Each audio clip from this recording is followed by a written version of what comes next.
Si creíais que lo peor había pasado en el convento de la monja, preparaos, porque en esta secuela se lleva el terror a otro nivel. Hoy en Neverland te resumo La Monja 2 de 2023 en 10 minutos. ¿Listos? ¡Empezamos! La historia comienza en una parroquia donde Balak, con sed de sangre tras la misa y los primeros eventos paranormales, quema vivo al sacerdote, dejando aterrorizado al pequeño monaguillo.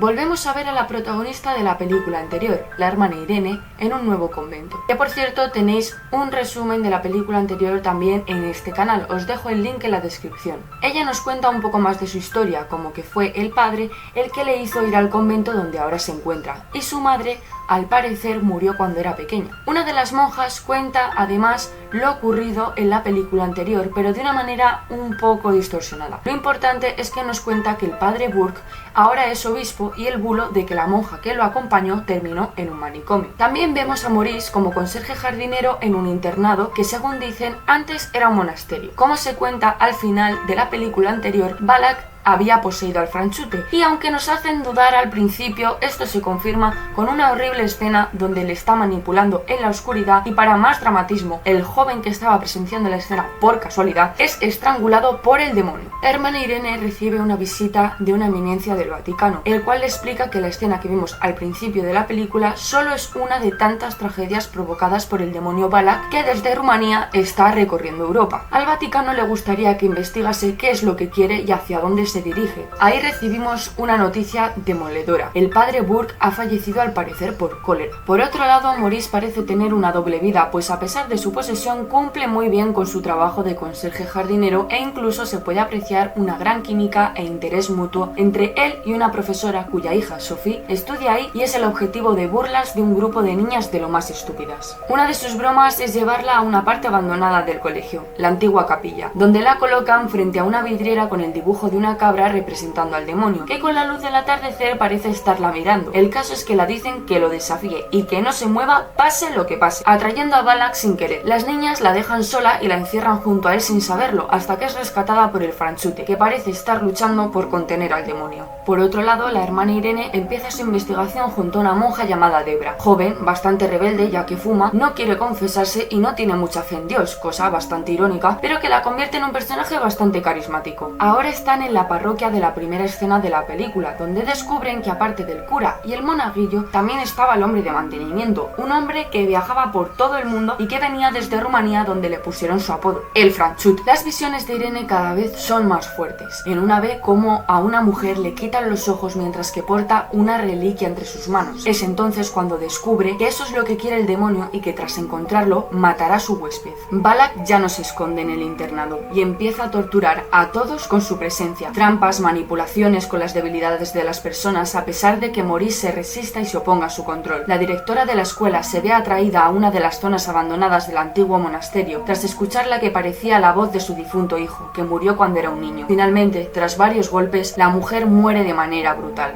A su vez, la hermana Irene y Debra encuentran una pista gracias a un amigo de la protagonista que trabaja en el archivo de la iglesia. Descubren que la mujer de sus visiones es Santa Lucía. Lo que portaba la reliquia que tenía entre sus manos eran sus ojos, y todas las personas que habían perdido la vida por el demonio eran sus descendientes que pasaban la reliquia de generación en generación. Balak los persigue porque en un pasado este era un ángel al que Dios repudió, arrebatándole sus poderes. Con esa reliquia los podría recuperar poniendo en peligro a todo el mundo, pero si ellas la consiguen antes, pueden utilizarla de arma contra el demonio para volver a mandarlo al infierno, tal y como hicieron en la película anterior. Como he dicho, esa reliquia pasa de generación en generación hasta llegar a un sacerdote que la enterró en su monasterio, que en la actualidad es un internado. De camino allí, la hermana Irene le confiesa a su amiga que su madre no murió, sino que el padre la hizo ingresar en un manicomio tras escucharla decir que Dios hablaba con ella y que le mandaba visiones, un poco como le pasa a Lorraine Warren. Ya entramos en la recta final de la película. Si te está gustando el vídeo, recuerda darme un like y no olvides suscribirte para no perderte los resúmenes de las siguientes películas de esta terrorífica saga. Vemos una escena preciosa de Maurice, la profesora, y su hija que están en una habitación. El franchute baila alegremente con la niña hasta que ésta les pide que sean ellos los que bailen al son de la música, recordando a una familia feliz. Pero Balak ya ha visto lo suficiente y es el momento de interrumpirles. El franchute se empieza a encontrar mal y una cruz invertida aparece en su cuello por por debajo de la piel. El demonio aparece en escena y Maurice la saca corriendo de la sala y empiezan a recorrer el internado intentando huir hasta que aparecen las dos monjas. Es entonces cuando la hermana Irene le dice que está poseído y que no se acerque a ellas. Sin esfuerzo, Valak se apodera por completo del cuerpo del hombre, pero consiguen dejarlo inconsciente y atarle con unas cuerdas y cadenas. Aprovechan las cuatro para encontrar la reliquia que se encontraba en la capilla. La vidriera de la cabra les indicó el lugar. Debra usa una linterna para imitar la puesta del sol y los ojos del carnero, como un puntero láser rojo, indica dónde estaba escondida. Pero el demonio se libera rápido y la cabra que se desvaneció de la vidriera ha tomado forma física y va a las habitaciones de las niñas que son protegidas por la hermana Debra. Sus gritos llegan a oídos de Irene y de la profesora, que van en su auxilio hasta ser detenidas por el franchute. Empiezan las persecuciones, los sustos, la música de tensión. Sophie se esconde con la reliquia hasta que Valak, en el cuerpo de Maurice, la encuentra y la acorrala. La reliquia empieza a brillar aturdiendo al demonio, dándole tiempo para escapar al campanario, que se desmorona haciendo que su vida, literalmente, penda de un hilo. El demonio siguiéndola cae por el hueco y la niña consigue huir. Sophie se encuentra con Irene y le da la reliquia. También se reúne con ellas Debra y es entonces cuando aparece Maurice poseído, dispuesto a arrebatársela. Pero la hermana Irene, con la reliquia, parece conseguir liberarle de la posesión, aunque el franchute no consigue sobrevivir. La protagonista se derrumba y llora sobre el cuerpo, pero todo esto es un engaño. Valak sigue dentro y le arrebata la reliquia, liberando todo su poder, haciéndose con el control de todo el internado. Una de las niñas es atravesada por uno de los cuernos de la cabra. Sophie está acorralada. Debra está siendo estrangulada con una cadena. La hermana Irene ardiendo viva en manos de Valak. Pero ve a su madre y es entonces cuando las llamas se apagan. Debra se libera de sus cadenas, aunque Sophie sigue huyendo del franchute, que va armado y siendo la marioneta del demonio, pretende matarla por más que él se resiste a hacerlo. Gracias a que el lugar, después de ser un monasterio y antes de ser un internado, fue una bodega, había toneladas de vino que las dos monjas rezando consiguen transformar en la sangre de Cristo, haciendo por fin arder al demonio, destruyéndolo por completo, convirtiéndolo en cenizas y liberando por fin a Maurice de su posesión. El final de la película nos muestra una escena agridulce donde se ve marchar al hombre junto a Sophie y a su madre. La hermana Irene los observa apenada, aunque dando su bendición. En un plano dejan claro que su fe está entre medias de ellos y que por eso, por más que se quieran, no pueden estar juntos. Y hasta aquí el resumen de la película. Ahora me gustaría dar una pequeña opinión. Sinceramente, esta película, a diferencia de la anterior, sí ha conseguido que me asuste e incluso me tape la cara en alguna escena. Como en popular opinion, esta película sí que muestra empoderamiento femenino. Vaya huevos tienen todas. Encima creo que no es nada forzado y que incluso me lo estoy sacando yo del gorro. O sea, aunque están cagadas de miedo, cosa normal y en mi caso sería hasta literal, se enfrentan al puto bicho, ¿vale? En fin, también decir que el franchute es un desgraciado. Le tiene que pasar de todo a este hombre, me da muchísima pena. O sea, en la película anterior va a dejar verduras al convento y se encuentra un fiambre. Luego le obligan a meterse en un convento maldito y por salvar a una pava que pasa de él porque va a ser una monja, se le mete el demonio adentro. En esta película está todo reventado. Vuelve a ver a la chica que le dio calabazas por su fe. Bueno, al final Dios se apiada de él y le deja por lo menos tener una familia. Cuando esté triste, la próxima vez voy a pensar que por lo menos no soy el franchute, porque pobrecito. Y hasta aquí el vídeo de hoy. Si te ha gustado, recuerda darle like y que no se te olvide suscribirte para el resumen de la siguiente película de esta saga. ¡Hasta la próxima!